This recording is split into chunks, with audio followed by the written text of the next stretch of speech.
প্রিয় দর্শক, আসসালামু আলাইকুম। সবাইকে স্বাগতম জানিয়ে শুরু করছি আমার আজকের পর্ব। আজকে আমি আপনাদের ময়দা, আলু আর সামান্য মুরগির মাংস দিয়ে দারুণ মজার সকাল বিকেলে নাস্তা তৈরি করে দেখাবো। এই নাস্তাটি তৈরি করা খুবই সহজ।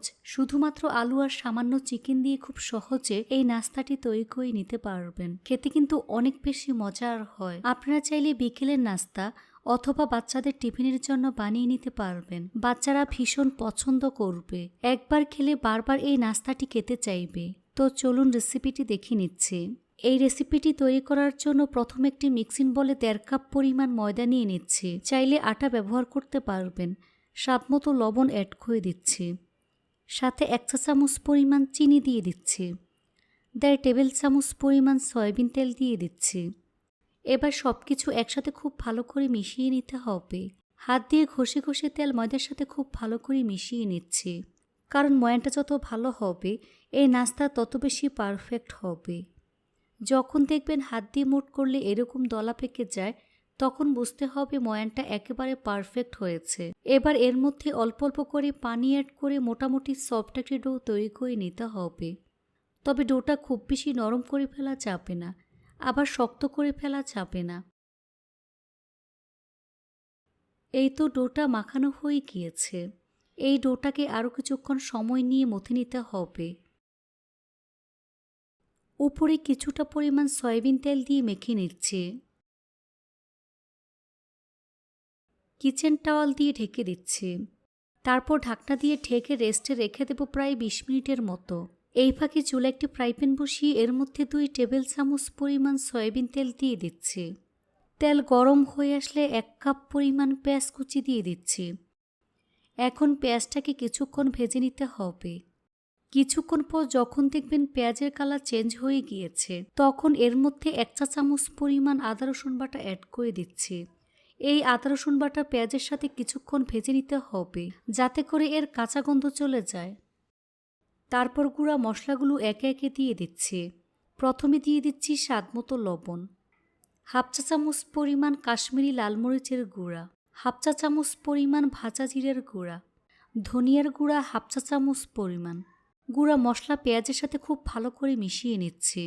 এভাবে পেঁয়াজের সাথে 2 মিনিটের মতো ভেজে নিতে হবে। এবার এর মধ্যে প্রায় 300 গ্রাম পরিমাণ হাড় ছাড়া মুরগির মাংস দিয়ে দিচ্ছি। মাংস যতটা সম্ভব ছোট করে কেটে নেবেন। তারপর খুব ভালো করে মিশিয়ে নিচ্ছি। এভাবে অনবরত নেড়ে চেড়ে প্রায় 8 থেকে 10 মিনিটের মতো মাংস ভেজে নিতে হবে।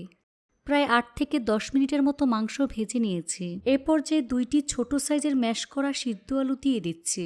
সাথে 2 থেকে 3টি কাঁচামরিচ কুচি। আলু মাংসের সাথে খুব ভালো করে মিশিয়ে নিচ্ছি।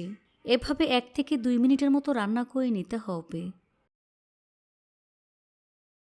নামানোর আগে কিছুটা পরিমাণ ধনিয়া পাতা কুচি অ্যাড করে দিচ্ছি। তারপর মিশিয়ে নিচ্ছি। এখন চুলা বন্ধ করে এই পুরটাকে ভালো করে ঠান্ডা করে নেব। ফিরে আসলাম 20 মিনিট পর। এখন ঢাকনা সরিয়ে ডোটাকে আরও কিছুক্ষণ সময় নিয়ে মথে নিচ্ছি। এখন ডোটাকে সমান 3 ভাগে ভাগ করে নিচ্ছি। এখান থেকে 1 টিলে চিনি ঠিক এভাবে গোল বলের মতো তৈরি করে নেব।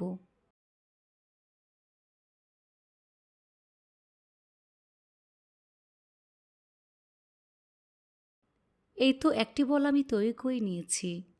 সবগুলো বল একইভাবে তৈরি করে নিয়েছি। এখান থেকে একটি বল বডির উপর নিয়ে হাত দিয়ে চেপে চ্যাপ্টা করে নিচ্ছি। উপরে কিছুটা পরিমাণ ময়দা চিটিয়ে বেলুন দিয়ে বেলে মিডিয়াম পুরুত্বের রুটি তৈরি করে নিচ্ছি। রুটিটাকে খুব বেশি পাতলা করে ফেলা যাবে না, আবার মোটাও রাখা যাবে না। দেখুন এরকম পুরুত্বের রুটি আমি তৈরি করে নিয়েছি। এবার রুটির উপর পরিমাণ মতো আলু মাংসের পুর দিয়ে দিচ্ছি।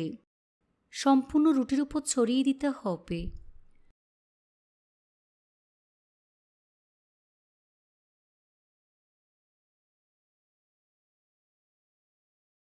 হাত দিয়ে খুব ভালো করে ছড়িয়ে দিচ্ছি।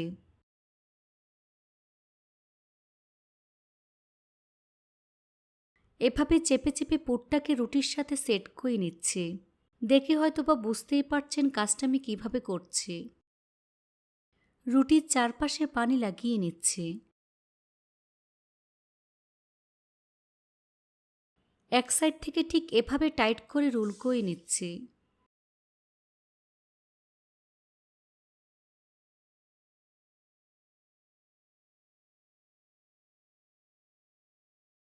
তারপর হাত দিয়ে এভাবে বেলে পুরটা সব দিক সমান করে নিচ্ছি।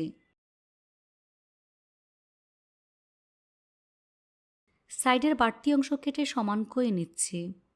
এই রুলটাকে সমান 3 ভাগে ভাগ করে নিচ্ছি। এখান থেকে একটি অংশ নিয়ে হাত দিয়ে এভাবে রুলের শেপ করে নিচ্ছি। পুরটাকে হাত দিয়ে এভাবে একটু সেট করে দিচ্ছি। এভাবে সবগুলো রুলের মতো শেপ দিয়ে দিচ্ছি।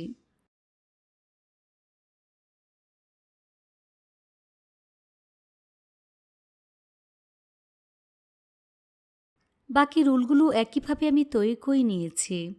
এবার রোলগুলোকে কোট করার জন্য পাতলা একটি ব্যাটার আমি রেডি করে নেব। সেজন্য একটি মিক্সিং বলে হাফ কাপ পরিমাণ ময়দা নিয়ে নিচ্ছি। সাথে 1 চা চামচ পরিমাণ কাশ্মীরি লাল মরিচের গুঁড়া অ্যাড করে দিচ্ছি। দিয়ে দিচ্ছি স্বাদমতো লবণ।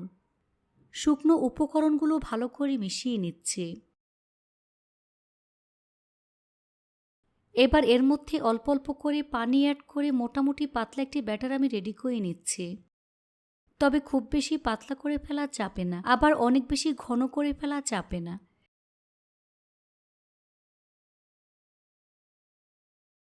এই তো ব্যাটার আমার রেডি হয়ে গিয়েছে। দেখুন চামচ খুব ভালো করে কোট হয়ে গিয়েছে। দেখে হয়তো বা বুঝতেই পারছেন। এখন এটাকে এক সাইডে রেখে দিচ্ছি। এবার একটি নাস্তা এই ময়দার ব্যাটারের মধ্যে দিয়ে খুব ভালো করে ডিপ করে গরম তেলে দিয়ে দিচ্ছি। সবগুলো নাস্তা একইভাবে ময়দার ব্যাটারের মধ্যে কোট করে গরম তেলে দিয়ে দিচ্ছি। চুলার আঁচ মিডিয়ামে রেখে এই নাস্তাগুলোকে ভাজতে হবে। কিছুক্ষণ পর নাস্তাগুলোকে আমি উল্টে দিচ্ছি।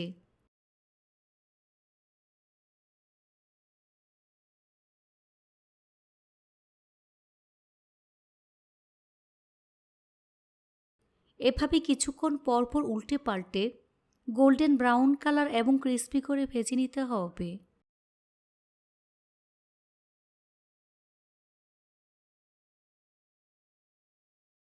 এই তো নাস্তাগুলো ভাজা হয়ে গিয়েছে।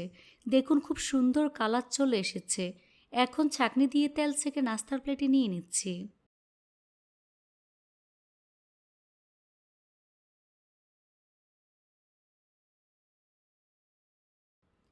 তারপর পরিবেশন করে আপনাদের দেখিয়ে দিচ্ছি। দেখুন আমার নাস্তাগুলো দেখতে মাশাআল্লাহ কতটা সুন্দর এবং কতটা লোভনীয় হয়েছে। খেতে কিন্তু অনেক বেশি মজার হয়েছে। বিকেলে চায়ের সাথে এই নাস্তাটি খেতে অসাধারণ লাগে। এভাবে একবার হলেও বাসায় তৈরি করে দেখবেন। এটা তৈরি করে খেলেই বুঝতে পারবেন ঠিক কতটা মজার। আশা করছি আজকের রেসিপি সবার কাছে অনেক বেশি ভালো লেগেছে। রেসিপিটি ভালো লাগলে অবশ্যই একটি লাইক দিয়ে দিবেন। ফ্রেন্ডস অ্যান্ড ফ্যামিলির সাথে বেশি করে শেয়ার করবেন। সবাই অনেক বেশি ভালো থাকবেন। আল্লাহ হাফেজ।